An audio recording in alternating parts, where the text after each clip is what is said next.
Well, hello there. Thanks for joining me. I am Dr. Jen, and this is My Life as a Landlord.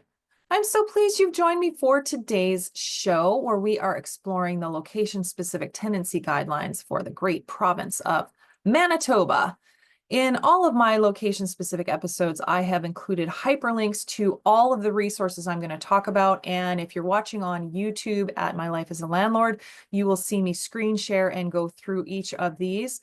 Now, in these location-specific podcasts, I do explain the same four questions in all of them, and Manitoba is no different. So what we're going to go through today: what are the basics of the Province of Manitoba Residential Tenancies Act? What are some of the nuances at this location? What's different and what stands out? Some guidance about abandoned items left behind by a tenant in a rental in the province of Manitoba, and then where to get help in the local area if you are a landlord in Manitoba. But I must tell you that there are more guiding documents and more resources than what I am giving you here. This is not everything. This is not all inclusive, but this will get you started and give you some guidance. But please do your own research. There may be other things in your local location, in your regional district, your province, your county, your city, whatever it may be. And you won't know unless you dig more than what I'm going to tell you here. So this episode is not all inclusive. You must research further in your specific area and ask some questions. But today's episode will get you started. I want to put a plug in for today's sponsor, Aloha Capital Investments, LLC. If you want to know more about real estate investing, check out alohajv.com. That's alohajulietVictor.com. Okay, let's get into this. Let me share screen and we'll get into the basics of the Manitoba Residential Tenancies Act. Where are we? Here we are. Share. Okay, here we go. So with all of the basically anywhere that you're seeing guidance about residential rentals, commercial rentals is a little different, but residential rentals, anything regarding housing is a law wherever it is. And so this is no different. This is a law as well. It's an act, but it's very legal. In fact, you'll see, because we're in Canada, this has got English on the left and French on the right. And so it's two columns. It's also a very long document. It's 253 pages. Oh my goodness. So I'm just going to scroll down and show you how legalese this is. And so it is very, very legally based, but it is all there, right? So there is just guidance on how to do everything. The list of sections for all of this, the list of sections alone is 20 pages. 22 pages all in all. So it is very legal. Okay, we're going to skip over that one. But again, go through that. That is the actual guiding document at its base. That is the source document if you want to know what defines everything and what guides everything. That's it. But there is a couple other aspects of this. We're going to go through a couple of these. And then we're going to go through, typically the organizations in each location in Manitoba is no different, where they'll take the act in this case and create fact sheets and create different resources for landlords, which is super helpful. So I'm going to go through all of that, but I can't not go through the legal documents that are underneath all of that, right? So there's another legal document that I want to go through here. This is called the Life Leases Act. Now, what on earth is a life lease? This is something that I had never heard of until I started doing business in Canada. And so I think this is something that is used in the US as well. But here is the legal definition. I've got it on the screen if you're watching on YouTube at My Life as a Landlord. Life lease means a written tenancy agreement under or in respect of which an entrance fee has been paid or is payable in respect of a rental unit, and the first person entitled to occupy the rental unit under the agreement is granted the right of occupancy for life or a fixed term of not less than 50 years if the agreement is entered to after coming into force of this act in respect of a rental unit in a residential complex in which no unit has been subject to a life lease that was entered into before coming into this act, and includes a separate agreement under which the entrance fee has been paid or is payable. Yeah, so this is something where you can basically, you pay in, it's almost like it's one step between a condo and a rental. And so you're basically paying for a space, but you don't actually own it. But you're paying a bunch of money up front. And I think there are some fixed costs, or there is a bit of costs that are payable monthly for utilities, for example. And so I do not have a lot of experience in life leases, but this is something that is becoming more common, I think. And so I wouldn't mind having, if you know somebody that is doing this or is an expert on life leasing, please reach out and contact me, because I want to have you on the show. This is something unique. I've not seen a separate act about life leases. Manitoba is the first one that I've seen, and I want to know more about it. So we'll see more about this on the show as we go, but let's get back to landlording stuff. There's two more in here that I want to go through. Province of Manitoba Residential Tenancies Interest Regulation. Now, this is also a legal document. It's 3 pages long, but I thought, why on earth do we need this? This is actually part of the Residential Tenancies Act. This is part number 119. And what it is it's the interest rate on the security deposits that are held for tenants. That's what's so interesting. So compensation, I'm just looking at the different sections of this. So on page 2 of the residential interest regulation, you've got the deposit interest rate. So it says the rate of interest is to be paid by a landlord to a tenant on the deposit is 0.5% per annum. And there is a couple different nuances in all of this. So this, I'm not sure how applicable this always is. And so again, I need to get a little more familiar with how Manitoba regulations work for landlords, but just on the face of it, this is the other one that I wanted to look at, which is the tenancies costs regulation. And this is a compensation order. Let's see, order of possession. This is cost and compensation order. Okay, hang on a second. We'll go through this. $65 less the amount of any exemption from filing fees or reasonable costs incurred to costs regulation. This looks like the costs. Oh, the costs on the order of possession. Okay, so it looks like if you've had to evict someone, this is okay, so this is the court ordered costs. This is the mandatory costs as go with it.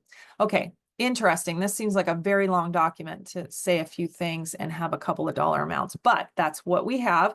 Other landlord references provided by Manitoba. Okay, let's get into this as we go through.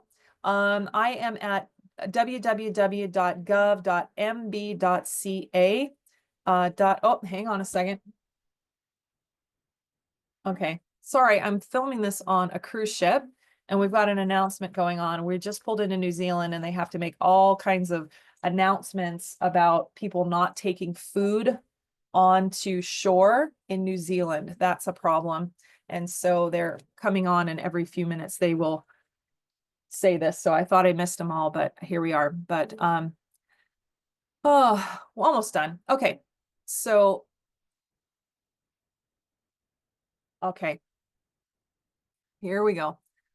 Manitoba Residential Tenancy Branch. So the Residential Tenancy Branch is very similar to what you see in both British Columbia and Ontario. And it's under Consumer Protection and Government Services. It's actually very well done. You've got all the legal documents underneath it, which I've already shown you, but this is where the actual user-friendly stuff is, and it's very impressive. And this is what we're going to go through today. So welcome landlords. So the website is www.gov.mb.ca and then /CCA/RTB/landlord. Of course, if that's confusing, if you've missed that, go to the description of this podcast, because I have the hyperlink in here under other landlord references provided by Province of Manitoba, Residential Tenancies Branch. So here we go. We've got landlord tools. We've got commonly used landlord fact sheets. Let's just go in here, commonly used landlord fact sheets. There's about 50 in here. which is really incredible. What Manitoba landlords need to know. We're going to open this one up. Oh, first steps as a landlord. So I'm just screen sharing here what a Manitoba landlord needs to know. And the announcements are continuing. I am so frustrated.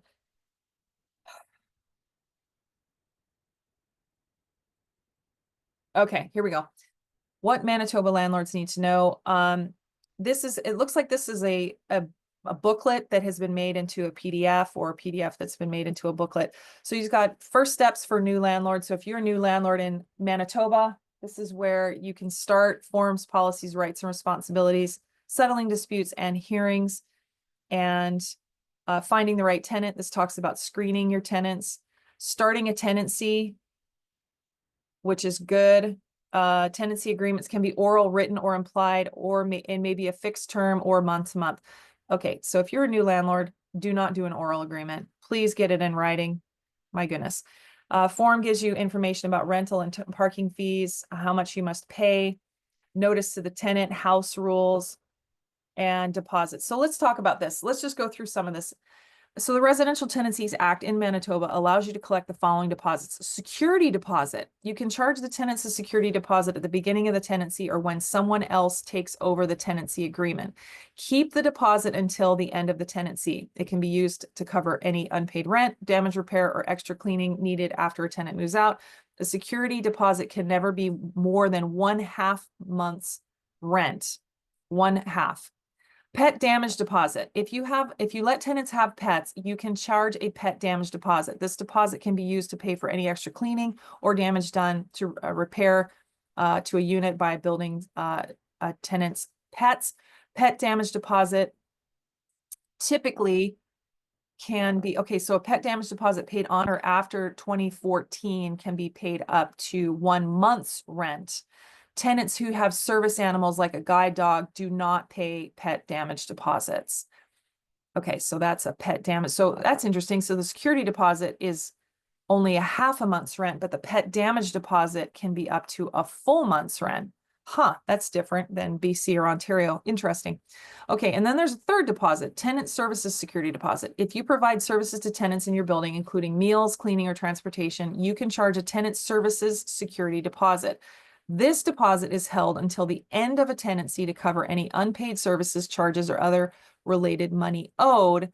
A tenant services security deposit can never be 1/2 of 1 month's rent charge. Landlords are required to pay interest on deposits according to the amount set each year, which is one of the legal documents that we had looked at, which was tenancy's interest regulation. Okay.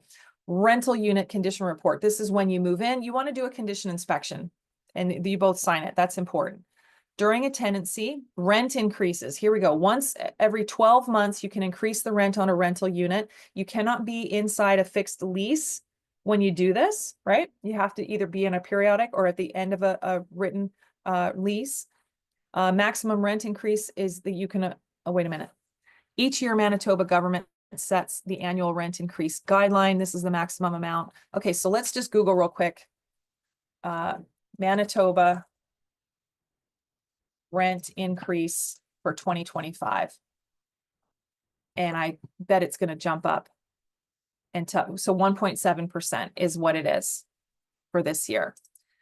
Okay, so that's the maximum amount of rent increase that you can have. And if you want to increase the rent on a unit, you must give 3 months notice when you plan to increase the rent. So for example, if you want to increase the rent on January 1st, you must give notice no later than September 30th. And you must use the notice of increase in rent form on your own form, but I recommend you use the pre-made form. You've got to have the same information. You can download and print the form on the branch website or fill it in and send it online. If you want to increase the rent by more than the annual increase, you have to contact Residential Tenancy Branch of Manitoba to get more information about above guideline rent increase. So this is important. You want to talk to them about it. And typically whenever I do my rent increases, not only will I give the notice of rent increase, I will actually include the rent calculation as well. So I can say, see, it's actually 1.7% and it will start on this day. Disputes. Consider talking to your tenant about a problem. If you cannot resolve the problem on your own, contact the branch. And so sometimes the branch will recommend a hearing, but you can also try mediation. Notices of termination. You must use the notice of termination form related to the termination that the residential tenancy branch provides. And you can contact the branch or visit the website. And I highly recommend that you do. They're usually very responsive, which is great. You can find all of that at the residential tenancy branch. And I have all this information for you. Orders of possession. If your tenant does not move out by the date on the notice of termination, come to the branch and file an application for an order of possession. So, and then a hearing will be scheduled. So the hearing is with the residential tenancy branch. If you are successful at the hearing, when the hearing happens, now keep in mind, sometimes these hearings can be scheduled months out. It can be super frustrating, especially if you're sitting there with a non-paying tenant. So please have patience, understand what you're trying to do, but you want to be patient and get your order of possession at the hearing. So if you're successful at the hearing, you will get an order from the branch saying the tenant must move out.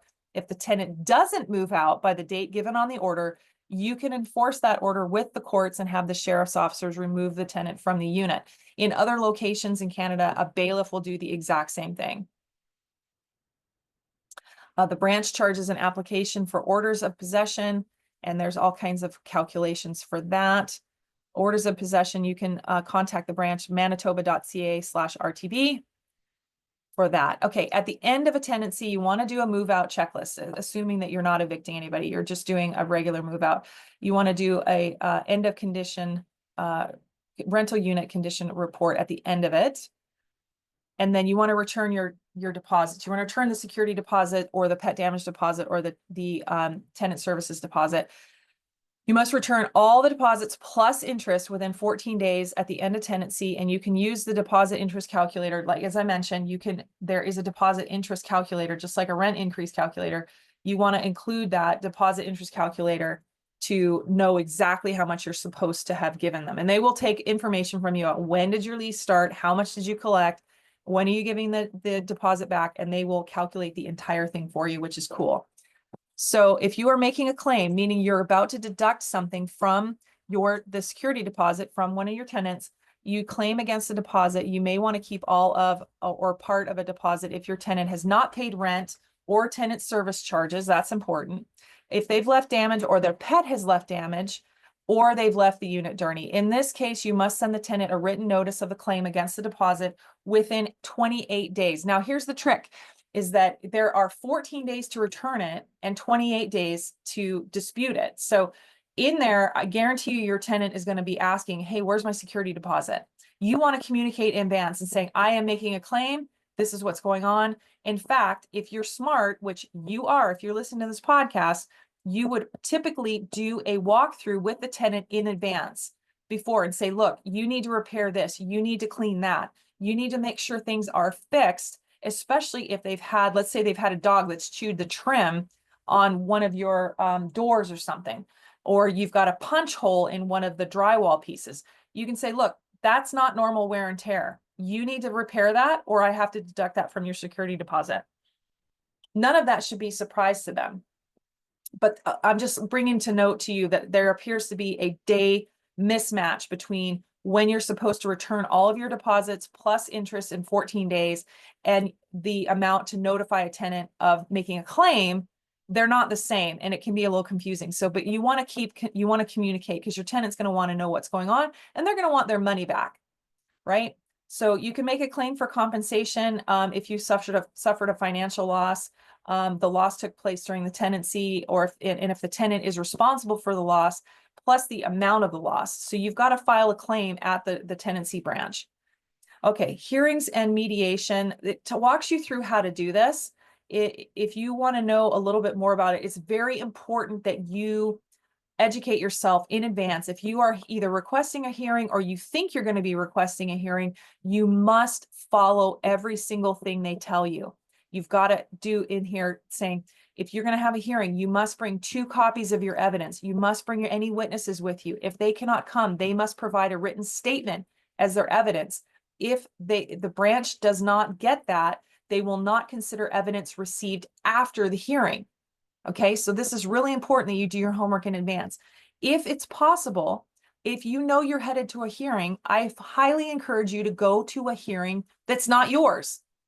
Now, I realize this may not be possible, but if you have the ability to watch a hearing or to see a recorded hearing that has already happened, so you kind of know the lay of the land, you understand what's going on, make sure that you are understanding kind of how this is all going to go. It can be incredibly intimidating and anxiety inducing. So make sure that you are understanding what you need to do. So if let's see, as a part of the hearing, inevitably, you and the tenants are going to be asked to try mediation. This is an informal way to come to an agreement, and either you or the tenant will, hopefully you'll agree to try to come to mediation. And if you won't, then it'll go on as a hearing. So the hearing officer will listen to you and the tenant. They will make a decision based on the law and the evidence presented and send you a copy of the decision.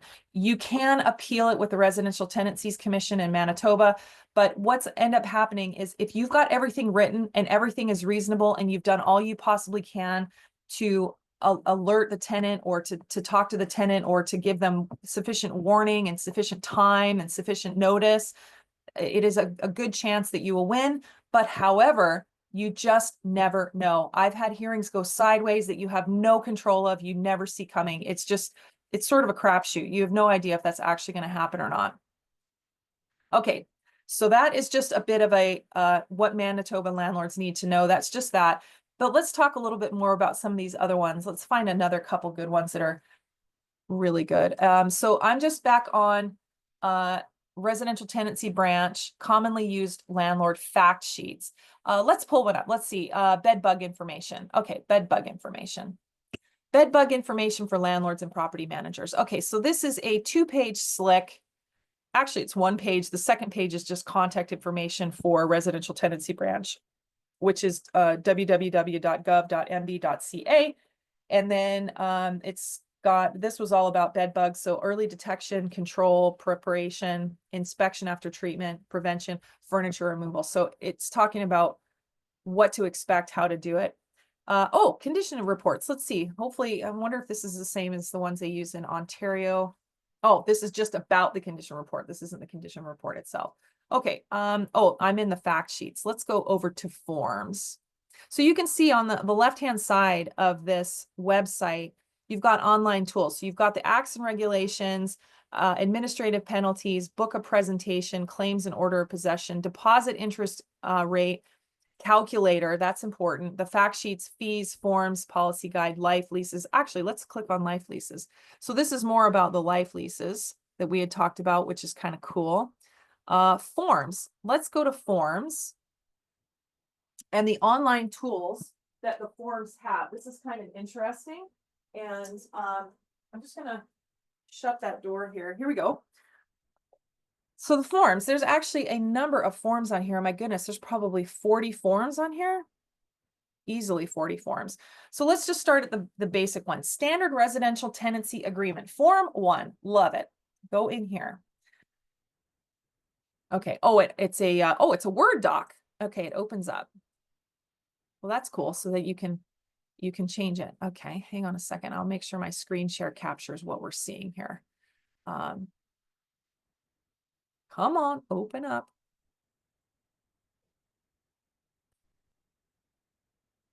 Okay.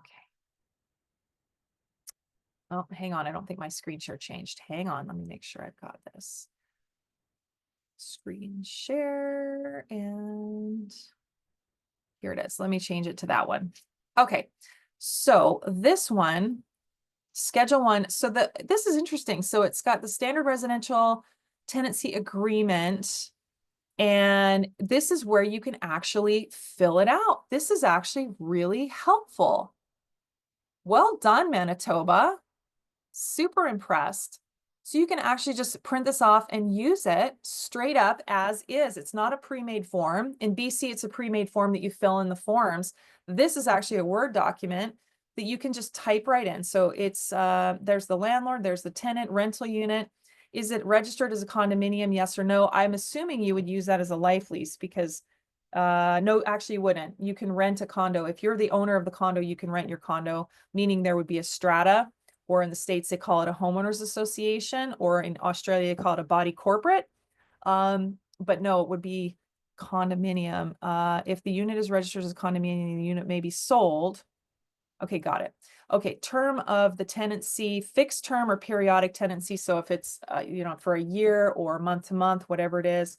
And then, oh, they've got a deposit required. Oh, this is kind of cool. Maximum half month's rent payable for security deposit, 1 month rent payable for damage deposit. This has got everything in it right here. And then they've got basic rent, rent for parking. So if you're going to rent parking spaces, this is interesting. Or if you're paying for other things like additional keys, potentially you could charge for another key card. There's other things that you could pay for, basic rent. So it's a calculation here, rent payable less a rent discount, the actual amount a tenant must pay. This is right in the lease. This is actually really cool. And then, this is rent increase. Complete the section if a rent increase on the rental unit is due before the date of this. So if you're doing like a 2-year lease and you're going to increase the rent halfway in, then you would fill this part out. That makes sense. Rent discount. I've never seen a rent discount stuff. If you're a landlord out there in Manitoba and you have used this, please contact me. I want to talk to you. This is interesting. Complete the section to renew an existing tenancy agreement or if there is a change, discount. Okay, so this is basically renewal information. Services and facilities. So this is exactly what they're paying for, and this is exactly what the landlord is going to provide. And occupants in the rental unit. This is the most important part, is who is going to actually be in here.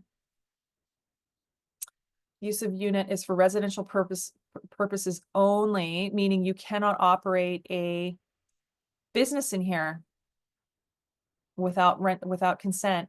And this is if it's furnished or not. This is actually really good. I'm really impressed. Obligations under the act, assignment of subletting, ending tenancy. Okay, and then signatures, and then the residential tenancy branch information is right in there. I put it right in there as well, which is great. Deposits. Oh, this is the nitty-gritty of what's in there. Deposits, rent increases, landlord responsibilities, right of entry, ending the tenancy, tenant responsibility. Well done. That's actually really cool. Okay, I'm going to put it back on the other page because I would like to make sure if there are other cool forms that we're looking at those too. Anyway, rental condition report. In fact, let's go. Oh, this is legal size. That's fine. Rental unit condition report. If you want to see that, go into that hyperlink yourself. Notice of rent increase, notice to tenant, and then ending a tenancy. Now, this is an interesting one. Habitually late letter. Let's actually look at that one. Oh, it's another Word doc. Okay, give me a second here. I'll change the screen share over to that one. Oh,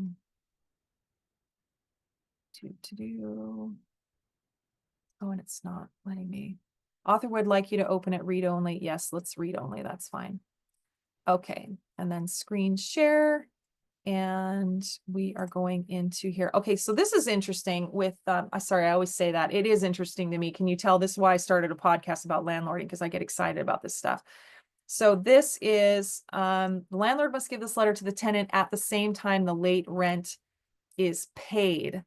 So this is basically, hey, I'm tired of telling you that you're paying your rent late to the tenant, address of the unit. I'm accepting your rental payment of whatever for these months. However, because you've been habitually late paying your rent, this letter confirms, basically they're terminating. You've had enough chances. Your notice of termination received on this is still in effect. I treat the tenancy agreement as terminated on the day. That's it. So, interesting. Yeah. Okay. Stop sharing that. And we're going to come back out of this. I'm going to keep this lease open though. I'm really intrigued by this lease. Oh, I'm not screen sharing anymore. Let me go back to screen sharing so I can keep going. We're almost done. Let's go to, let's find the stuff about abandoned items. I think that's the only, here it is. Accounting inventory of abandoned items, form 12, accounting for the sale of abandoned items. Oh goodness.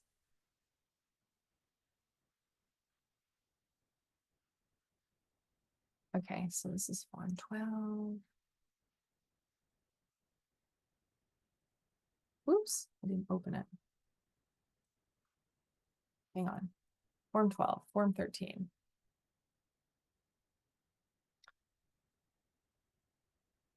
Very impressive, though. There's lots of pre-made forms. This is actually really, I'm really impressed. Manitoba, well done. Okay, so let's go to Form 12.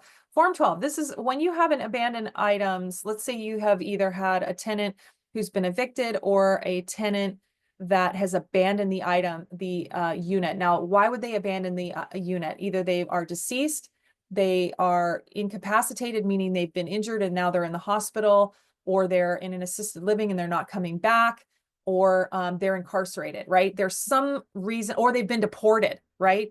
There is some reason why they physically can't come or won't come back to the unit for whatever reason. And so now there is all of these items in your unit that you've got to deal with as a landlord. So in Manitoba, looks like you've got to inventory your tenant's abandoned property. So you fill all this out. So address, name of tenant, forwarding address if known, has the tenant been contacted? This is very important, that you are trying and showing your reasonableness, trying to get a hold of the tenant or the tenant's estate, the tenant's family in some way. Show that you have actually been trying to get a hold of somebody representing the tenant in some way. The date the tenant moved out, location of where the personal property will be stored. Very likely like either someone's garage, or you have to rent a storage unit, something like that. But you're going to start incurring costs now, right? Costs that you may or may not get recouped. We'll see landlord's name, landlord's address, phone number, fax number, contact person, phone number. So if the tenant has abandoned property other than personal documents or photographs that is of no value or is unsanitary or unsafe to store, the landlord may take appropriate disposal facility without completing this form. Meaning if it's a hoard and it's just covered in garbage and it's unsafe and unsanitary, it's got to be just getting rid of. If the tenant has valuable property, personal documents, or photographs, the landlord must make reasonable effort to contact the tenant, complete the inventory that is in Form 13. This is Form 12, Form 13. Give it a copy of the tenant and the director of the Residential Tenancies branch. You need to demonstrate that you have actually done the work to inventory their items, store their personal documents, photographs that are impossible or difficult to replace and are of no monetary value for at least 60 days before disposing them in an appropriate disposal facility, or store the remaining valuable property for at least 60 days until the Residential Tenancies branch authorizes disposal of it. So again, it's at least 60 days until RTB tells you that you can get rid of it, either that or sell it. And so then you list everything, right? You list it all.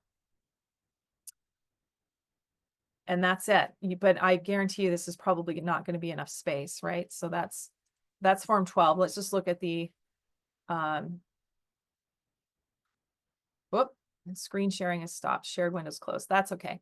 Let me make sure I've got Form 13. Oh, Form 13 didn't open. Hang on a second. Form 13. Let's open that one. And let's just have a look, because abandoned items can be very stressful, especially it's something you no longer have contact with the tenant most of the time in some way. You're now dealing with their stuff and it's someone else's stuff. It can be kind of awkward. And, this has happened to us where it's like, oh boy. Okay, so accounting for abandoned property. So you've done Form 13, you've done your inventory, and now you've sold it. Now you've waited for 60 days. Residential Tenancy branch has authorized you to sell it. So there's a bit of a process to this whole thing, right? Like you can't just take the stuff and sell it, or take it and dump it, especially if it's okay, like if it's valuable, it's not unsanitary, it's not wrecked, then you actually need to inventory it, and you need to show that you are trying to inventory it. But so here's the accounting of the sale of the property. All the information that we had talked about before. Proceeds from the sale is up here, and then the expenses: removal, story, advertising, auctioneer's cost if you're going to auction it off, and then less amount awarded by the orders of the director. Now, some of these things we had seen in the other legal agreement of the costs, so the fees, and then net proceeds enclosed. And then you submit that again to residential tenancies branch, and then inventory. This is what you got for each thing, right? And it may not be that many. It may only be a few things. It might be a bunch of furniture, maybe not. But then again, you might have something that the tenant had some kind of a collection that you were able to get some money for. Interesting though, right? Okay, let me go through my notes here. Let me stop screen sharing. Stop share. Okay. Let me go through my notes and make sure I've hit all the high points. Did we talk about everything in here? Yes. Oh, late fees. Administrative late fee. A landlord may make a claim for administration fee of $75 if a tenant abandons a fixed tenancy term without any notice, gives notice that they plan to move on, and do not assign the balance of the tenancy agreement to another tenant, or finds another tenant to move into the unit but does not assign it because the landlord sees a new one. Landlord assignment or subletting fee, if you do that. An NSF fee, I'm seeing this more and more in tenancy law, that landlords can the landlords can collect not only can they collect a balance of the NSF charge from their bank, which is usually, $30, $40, whatever it is, but then the landlord can collect an administrative fund on top of that. Late payment fee, effective November 1, hang on a second. I've got another announcement going on. You gotta love New Zealand. They are protecting their agriculture. They don't want seeds or honey or anything. And I absolutely applaud them. I'm just trying to get these podcasts recorded so that I can go run around Tauranga, New Zealand. Okay, sounds like they're done. Okay, assignment or subletting fee, NSF fee, effective November 1, 2011. Landlords can collect $60 per NSF check. So if your tenant has an NSF charge and your bank charges $40, then you can go back and say, hey, you owe me $40 and $60, as far as I can understand. Late payment fees, landlords can charge $10 for the first day rent is late, and $2 for every other day, up to a maximum of $100 late payment. Wow, that's the first time I've seen that late payment and a per day charge. Interesting. Hearing costs can be awarded $65 for a compensation order, $110 for an order of possession, and allowable costs are sitting there. Landlords may be responsible for paying moving costs up to $500, especially if you are displacing a tenant for your own use. Interesting. Fixed leases. Fixed leases can end abruptly. If they are going to end abruptly and a landlord is not going to renew a fixed lease, then you have to give notice. But if it's, you must renew at least 3 months out. Okay. Oh, this is, so there's a few nuances. I wanted to go in here. A few nuances in Manitoba that I saw. First of all, we went through a few of the forms. The forms are fantastic. They're not pre-made forms. They're forms designed for you to download, and then you can alter them as you want and make them your own original documents. That's fantastic because it's not a template. It's an actual Word document that you can, so it's not a pre-made form. It can be a template. It is a template. But some of the nuances, the notice does not take into account of laundry facilities. So this is really interesting. Something must have happened along the way somewhere where there's this very specific notice. It says a notice of rent increase referred to in subsection 1 shall not include any part of the rent increase that relates to separate charges for laundry facilities. So you can't break out laundry facilities as a separate line item in Manitoba. And I don't know where that is a problem somewhere else, but I just wanted to let you know that I saw that and I go, that's not normally noted, that it's, I don't think it's a problem anywhere, but if you're signing a lease agreement and includes laundry, then it includes laundry. You can't just do a rent increase specifically to laundry. Unless you're doing like a laundry renovation for the entire building, and then everybody's rent is going to go up because of that renovation, something like that. I don't know, you'd probably still have to apply to the residential tenancy branch, or at least call them and say, can I do this? Or what's the proper way to do this? And they will tell you, right? So a little bit interesting. When I see stuff like that, I kind of go, that's different. It's not normally what it is. We talked about life leases. We talked about abandoned items. Okay, so where to get help in Manitoba.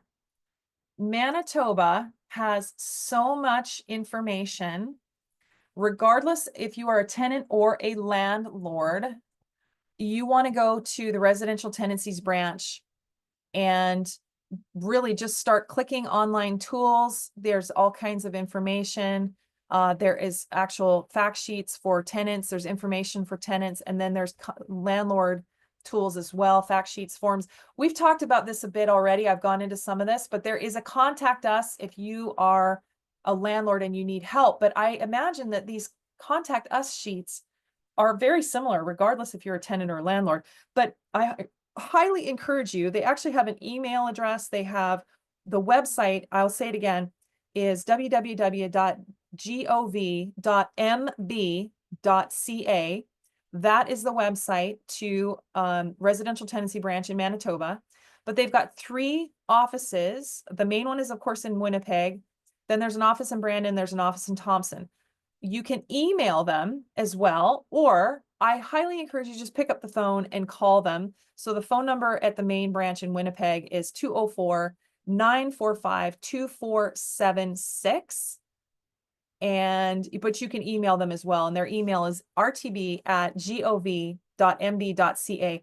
I suspect these folks have a lot of resources at their fingertips, and you can just call them or email them and say, here's my scenario. I don't quite know what to do. I guarantee you they're going to just start there. That's going to be a good thing.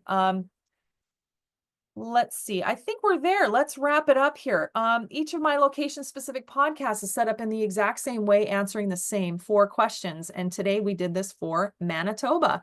What are the basics for Manitoba Residential Tenancies Act? What are some of the nuances in this location? What is some guidance about abandoned items left behind by a tenant and how to deal with their abandoned items? For where to get help in Manitoba. This is the same format for every specific location episode that I do. So if you're interested in another geographic area, know that you already know what I'm going to talk about, just in a different location. Just one more reminder, this episode is not all inclusive. You must research further in your specific area because things change all the time. It could be different in your city, county, regional district, parish, could be anything that involves your rental location. But today's episode will at least get you started, and you'll at least know where to get help. If you're listening to this podcast, chances are that you are a landlord or about to be a landlord in the province of Manitoba. Things that you can do to help yourself as a Manitoba landlord is read the Province of Manitoba Residential Tenancies Act. Read it. Read it. It's not that long and it's not that hard. But the other thing you can do is put yourself into groups of other Manitoba landlords. Now, you can do this easily online at social media. There's all kinds of landlord help on social media, Facebook, etc. But the other thing that you can do is you can check out local meetup groups. You can check out other in-person events and find the folks who are asking questions and learning just like you are. If you've learned something from today's show, could you pretty please give me a review on whatever platform you listen to this podcast on, including Apple Podcasts, Spotify, YouTube, or maybe you listen to this at mylifeasalandlord.com. It doesn't matter where you listen to it. I appreciate it, and your input really does help. I hope you enjoyed today's show all about the province of Manitoba. Today, I'm recording this episode, as you heard multiple times. I'm recording it on board the cruise ship Carnival Splendor, and we are docked on the North Island of New Zealand in Tauranga. And why do I say this? Because real estate takes you places. Where do you want real estate to take you? Join me next week for episode 132, where Oscar Vasquez joins me to talk about generational wealth and how to build it. I'll see you next week on My Life as a Landlord.